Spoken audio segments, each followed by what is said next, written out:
No vídeo de hoje eu vou te ensinar uma bolacha de mel daquela que é sequinha por fora, macia por dentro e muito melhor do que a de marca famosa do supermercado.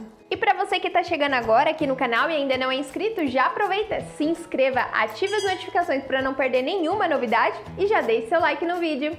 E agora sim, vamos aprender! Eu vou começar a massa que é bem simples, não precisa nem de batedeira, só misturar os ingredientes com a espátula mesmo.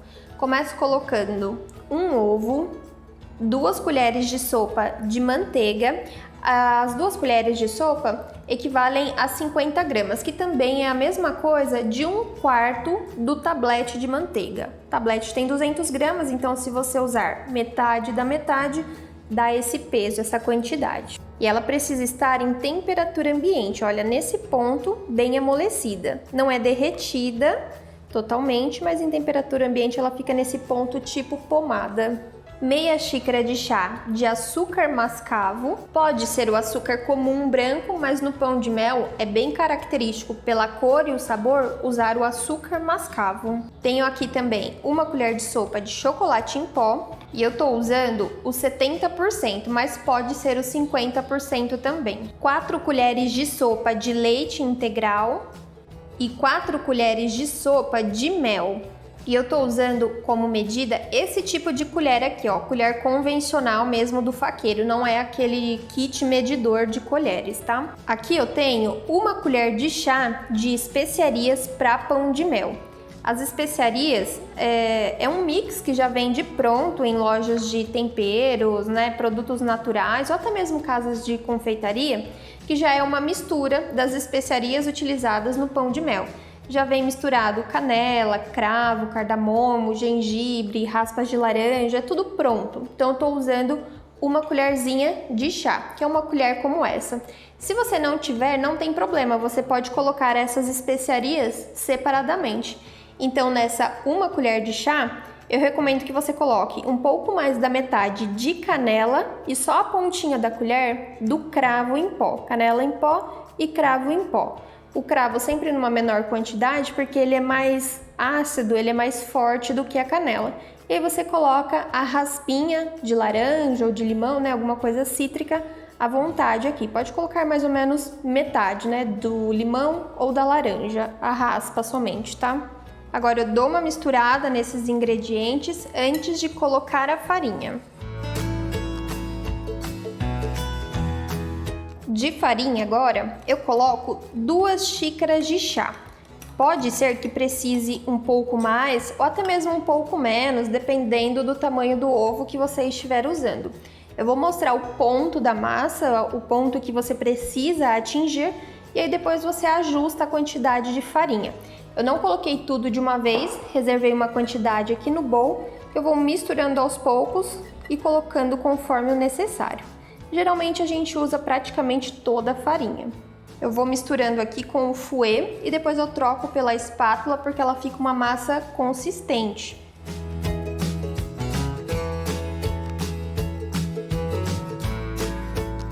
Coloquei todo o restante da farinha. Se ficar firme também, né, se acontecer o contrário, eu corrijo o ponto pingando um pouquinho de leite. Nessa última parte da farinha, eu já aproveito para colocar o fermento, que é 1 colher de sopa. É fermento para bolo. E misturo novamente até ficar uma massa homogênea.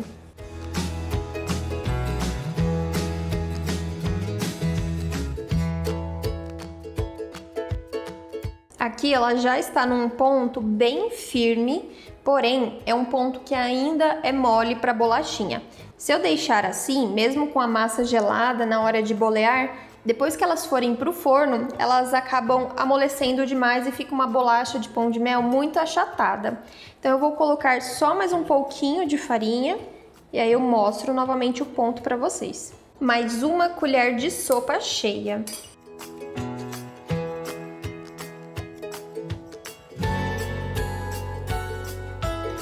Agora ela já chegou num ponto que eu quero, que é uma massa mais consistente, ó, ela já não tem aquele caimento da espátula igual ela estava, né? Se eu aperto aqui, ó, rapidamente, nem gruda na espátula de silicone, só que ela é um ponto que ainda está mole para bolear, né, para fazer as bolachinhas e ir para o forno. Essa massa, como toda bolachinha manteigada, precisa descansar na geladeira. Primeiro eu deixo ela assim, ó, bem espalhada, para não ficar um montinho que só gela por fora e demora muito para gelar no centro. Então eu espalho bem ela e levo para a geladeira. Cubro com plástico filme ou uma folha plástica, um saquinho, né, aquele próprio para alimento. Cobre ela sempre em contato dessa forma e ela fica ali descansando por mais ou menos uns 30, 40 minutos. Ela precisa ficar firme o suficiente para que eu possa fazer as bolinhas e elas não amoleçam, né, não desmanchem na minha mão. Como ela tem manteiga, a manteiga estava amolecida, por isso a massa fica mole. Com a manteiga na geladeira, ela volta a ficar mais firme. Massa pronta, já está bem firme, geladinha. Ela ficou aqui na minha geladeira 35 minutos. Agora é só fazer as bolinhas. Aqui eu separei uma assadeira forrada com o tapete de silicone, mas pode ser também papel manteiga, ou você pode untar ela com manteiga e enfarinhar levemente, senão a bolacha fica esbranquiçada de farinha embaixo. É só um pouquinho mesmo. E vai pegando a massa, fazendo as bolinhas. Se você quiser padronizar, você pode pesar a quantidade de massa que você pega aí, né, e faz a bolinha, ou então vai fazendo a rumo mesmo, o tamanho mais ou menos de um bombom bem grande. Cada bolinha dessa tá pesando 30 gramas. E aí eu vou colocando uma do lado da outra, mas dando um espaço, uma distância entre elas, porque quando elas estiverem no forno, elas vão abrir um pouquinho e crescer levemente. Eu ainda tenho mais massa para bolear, mas eu já vou colocando essa primeira assadeira enquanto eu faço o restante. Se você tiver espaço para colocar mais de uma assadeira no seu forno, pode colocar tudo junto.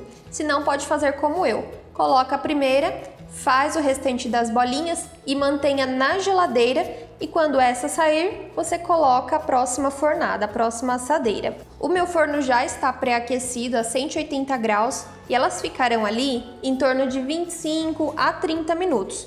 Eu gosto de ver o ponto, né, que ela já está boa, olhando aqui embaixo, na parte de baixo da bolacha, que ela fica levemente mais escura e a parte de cima fica um pouco mais clara. Apesar da massa já ser escura naturalmente, porque eu usei um chocolate 70%, eu consigo ver aqui embaixo que ela já está mais coradinha. Aí eu tiro. Quando eu tirar essa assadeira do forno, eu mantenho ela em temperatura ambiente, mesmo na bancada, mas eu não tiro a bolacha imediatamente da assadeira, né, do tapete de silicone, porque ela sai um pouco mole. Depois que ela vai esfriando, ela fica mais sequinha, mais durinha por fora. Aí sim, quando eu já consigo mexer nela com segurança, né, sem quebrar, eu transfiro para uma grade e assim ela resfria por completo antes do banho de chocolate. Bolachas prontas, e aqui no meu forno elas ficaram por 25 minutos. Agora eu dou uns 5 minutinhos aqui só para ela esfriar levemente e depois eu tiro aqui do tapete de silicone e já transfiro para a grade. E elas soltam com bastante facilidade do tapete de silicone. Eu preciso que elas estejam totalmente frias para só banhar no chocolate, senão ele demora demais para secar, para endurecer e fica aquela cobertura melada. Agora chegou a hora de banhar as bolachas de pão de mel no chocolate. Aqui eu tenho 400 gramas de cobertura fracionada, sabor chocolate ao leite, mas pode ser chocolate temperado também. Pode ser meio amargo, blend, aquele que você quiser, ou até mesmo o sabor chocolate branco. Levo no micro-ondas de 30 em 30 segundos, mexendo sempre entre os intervalos até que esteja totalmente derretida. Prontinho, derretido, bem fluido. E agora eu começo a banhar as bolachinhas. Aqui do lado eu já separei a assadeira forrada com papel manteiga, ou pode ser também o tapete de silicone, aquele que usou para assar a massa. Garfinho de banho, ou pode ser também um garfo comum, aquele que você achar mais fácil. E agora eu vou pegando uma, mergulho ela aqui com o garfinho e já tiro o excesso batendo rapidamente aqui no chocolate também para cortar o pingo. Quando eu bato assim, olha só, não fica fazendo aquela pingação de chocolate que faz sujeira depois aqui no papel. Uma dica para deixar a cobertura fracionada mais fluida, para deixar o banho mais fininho, é adicionar uma colher de sopa de óleo de coco sem cheiro e sem sabor, aquele óleo de coco neutro na cobertura fracionada já derretida. Mistura rapidamente. Esse óleo hidrata a cobertura fracionada, deixando ela mais fluida. E na hora de depositar a bolacha aqui no papel, eu coloco ela com a pontinha do garfo apoiada e a parte de trás levemente levantada e vou empurrando ela e puxo a pontinha, sem fazer também muita sujeira de chocolate. Assim o acabamento fica mais limpo e bonito. Se durante o banho das bolachas você perceber que a cobertura fracionada começa a ficar mais grossa, significa que ela está endurecendo. Então aí é só colocar novamente alguns segundos no micro-ondas para ela voltar a ficar fluida. Agora eu levo para a geladeira por aproximadamente 5 minutinhos. É só o suficiente para a cobertura de chocolate terminar de secar. Prontinhos, e agora é só servir. E se algum ficou com uma rebarba de chocolate, é só passar uma faquinha bem na beirada da bolacha de pão de mel. Essa receita me rendeu 19 unidades e, como vocês puderam ver, não são tão pequenas, são até que grandes. E a validade dela é de até 5 dias em temperatura ambiente, bem fechada, num pote com tampa, e dura até 15 dias na geladeira, bem tampada também. E pode congelar. A massa crua sem assar e ela já assada sem banhar no chocolate. A textura dessa massa é sequinha por fora e macia por dentro. E o melhor, super deliciosa, aromática e infinitamente melhor do que a industrializada do supermercado. E se você gostou desse vídeo, não esqueça de já compartilhar com um amigo. Aqui na tela eu separei mais algumas opções de receitas que eu tenho certeza que você vai amar. A gente se vê aqui numa próxima, toda terça, quinta e sábado, sempre às 19 horas, com vídeos novos. Eu vou ficando nessa. Tchau, tchau!